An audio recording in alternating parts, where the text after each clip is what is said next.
as they come, and then follow them as they are received by your subliminal mind in the course of each month. And it's a really simple thing to do. It may sound very esoteric, but I tell you, the people who are doing it now catch on to it immediately once you're given the framework. That's a lovely answer, and I appreciate the instruction on that. Thank you. And next we have Suzanne Toro. Hi, John. Hi, Suzanne. What? You're one of the crew. Yeah. Yeah, especially whatever's going on right now, definitely. So I wanted to just take you back to the recent navigation notes. You mentioned that Sophia broke the chiral lock, and right. Doing so, she liberated our powers of reasoning, imagination, and our narrative gift, storytelling. Can you share with the listeners how they continue to keep that energy flowing? Because I noticed in one of your interviews said it's very easy for it to get locked again just because is imposed upon us with mass media and other things. And then also if you can talk to the importance of imagination and storytelling during this part of the correction. Sure. This is another one of those around the campfire with champagne and lobster topics, and you have to break every 40 minutes or so and just get up and dance because it's very, very exciting to take this knowledge on board. This is deep body knowledge that only sorcerers can really handle. I've often said that Castaneda was the warm-up act for planetary tantra, and more it appears that was at least a lucky guess. Castaneda taught about the first and second attention. And there's a great deal in his 10 or 11 books regarding the subject of the first and second attention. So he was the one who initially provided this syntax, which is absolutely essential to the practice of Gaian shamanism and Gaian eco-sorcery. Now, I've reintroduced this or picked up the syntax, and I use it to describe a number of the experiences to be undergone in correction. Basically, the first and second attention is nothing other than your ability to observe and make logical and linear connections between things. That's your first attention. So when you make a shopping list and then you go out and go into the supermarket and get the things that are on the list, you're using the first attention. The second attention is your dreaming or storytelling power. So when you're remembering something that happened in your past, an incident that you were when you were a child, and you're reconstructing it in a story form, you're using your second attention. When you're reading the 9 episodes of the Gaia vision story and putting them together in a coherent narrative in your mind, you're using the second attention. So those are my way of pitching that syntax, as it were. The chiral lock refers to something that happens to human beings and has happened to us progressively over many thousands of years, but has become really serious in the age of technology. Because the first attention operates through the left eye and the right, and the second attention through the right eye, they are two coordinated faculties. But the chiral lock is something that happens when those two faculties become locked together along a seam. And instead of working with each other and somewhat overlapping with each other, we observe and we imagine and we observe. This is the right way to develop our consciousness. Instead of doing that, they come locked along a seam. And due to the chiral lock, we experience a state where we can't make logic and imagination work together properly. We can't make reason and observation fit with what we imagine and what we can do with the scope of our storytelling powers. And that's a very unfortunate state, because the coordination of reason and imagination is the main thing that keeps us in her experiment and allows us to interact with her.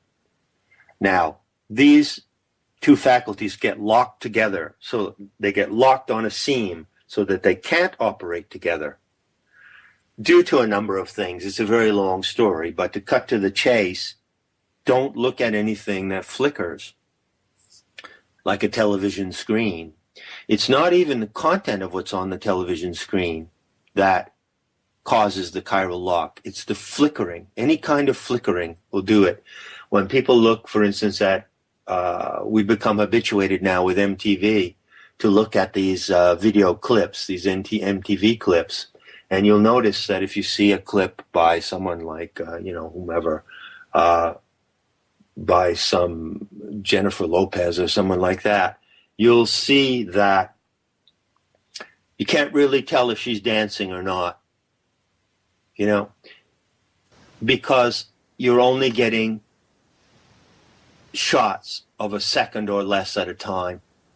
And so this jackhammer editing, as it's called in the business, is very common in films.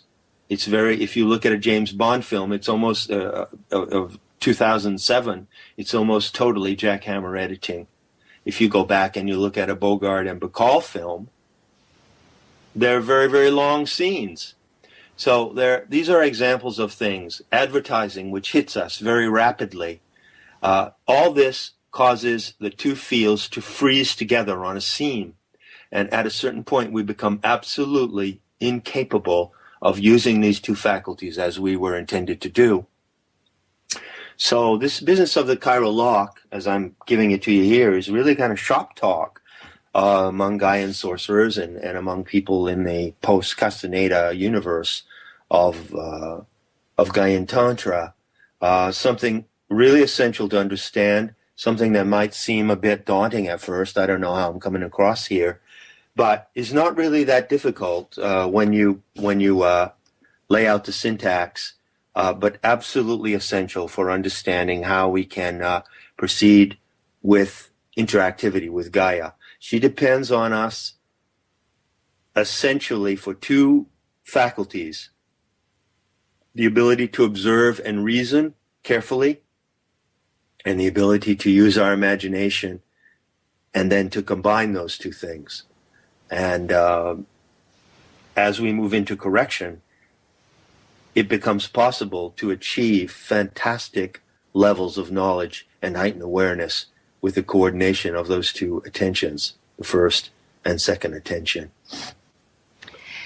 And with that activation, especially of the right eye or the right hemisphere, can you share with the listeners what you might have experienced or other crew members as far as all of a sudden spontaneous integration of those two, whether it be, acceleration of their storytelling imagination or even expression through other creative modalities, whether it be music, prose? Well, yeah, I'd love to do that. That covers a lot of territory. I've had a number of examples over the last 3 months coming in from crew members on this. I don't have any of them right in front of me right now, but I can give you the general sense of what people are reporting. I asked those who would join this Gaian navigation experiment simply to come on the navigation deck with me and to make observations. Observations of the sky, observations of the sun and moon, observations of anomalies which have been noted for quite a few years now in the cosmos around us, and that was a key part of the invitation to this experiment. So that's the use of the first attention. Just observe nature. Look at what you see. Observe the shape of a leaf. Observe the way that rainwater drips off the leaf in one fashion, but another tree holds rainwater, or it drips off in a different fashion. Observe the surface tension of a pond and the way that insects skitter along the top of the pond and affect the surface tension. Observe the subtleties of nature and observe the different cloud formations and things like that. So I encourage people to do that. That's the practice of the first attention. What I'm finding in these reports that are coming from the crew is that because they're inside the story, and this is the key qualification here, this won't happen if you're not inside the story. Because they're inside her story and they're holding her story in their imagination, then things come to mind, intuitions come up and images come up, which may be, as you say, of a musical or artistic kind, that actually relate in some way to that story. I'm sorry that I can't give you a specific example, but I wouldn't want to paraphrase anything. I'd rather have it in front of me to actually cite it. So that what you're doing is, by making these observations within the framework of that sacred narrative, you're allowing your imagination and your intuition to show you things that belong to that narrative, that belong to her story, because the story directs your imagination. You see, without direction, imagination is like a journey without a compass. And the Sophia story is the lodestone of of our imagination. And so people are having intuitions. They write me about the feelings of the goddess, the feelings of the wisdom goddess, what she's going through, what she went through, that is coming to them spontaneously as they are coordinating their imaginations with what they're observing. I don't know if that's a very adequate answer to your question, which was more specific, but it's the best I can do right now. No, it's perfect. I appreciate melding the two and just sharing what has been occurring. So I appreciate you answering both of these questions. Certainly. Thank you, John. Welcome. Thank you, Suzanne. Next up is Uranus Rising. Hello, John. Nice speaking with you again. Really, yeah. My first question is that you said Sophia sees us as great bands of emanation, like electrified glass noodles, fleeting streams of electrified glass lines cutting through the electrified magnetic field of the Earth. Well, you asked for some observations, and here's mine. Lately, I have seen two incidences of what I would call plasma worms in the sky. Are these the same, or is this an example of Sophia making hits on us? Well, what did you see? What did they look like? They were transparent but colored, like rainbow colored, and moving and intermingling like in on themselves, but coming down. And I haven't seen them in broad day, when on a clear sunny day. It's always when there's a little bit of an overcast. Mm-hmm. It shows them up more. Mm-hmm. But it's very powerful.